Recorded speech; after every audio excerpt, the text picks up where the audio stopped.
बिस्मिल्लाहिर्रहमानिर्रहीम। अस्सलाम वालेकुम नाज़रीन। वफाकी वज़ीर science and technology Shibli Faraz ने कहा है कि पाकिस्तान में तैयार करदा वेंटिलेटर्स कारआमद नहीं हैं। हमारे वेंटिलेटर्स 16 फंक्शन में सिर्फ 4 फंक्शन पर पूरा उतरते हैं।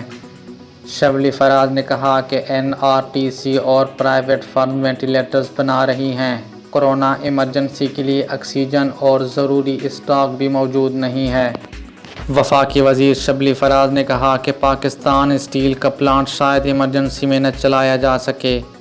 वज़ारत सनअत स्टील मिल्स के प्लांट के बारे में देख रही है।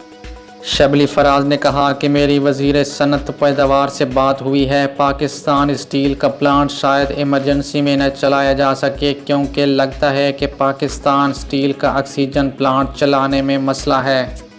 उन्होंने कहा कि हमारे पास अभी वेंटिलेटर की पैदावार नहीं है। पाकिस्तान में तैयार करदा वेंटिलेटर्स कारआमद नहीं हैं और हमारे वेंटिलेटर्स 16 फंक्शन में सिर्फ 4 फंक्शंस पर पूरा उतरते हैं।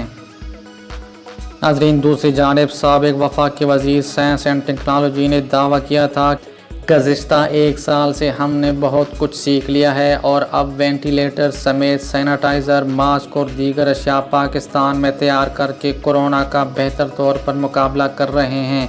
लेकिन वफाकी वज़ीर शबली फराज ने फवाद चौधरी के इस दावे को गलत साबित किया है।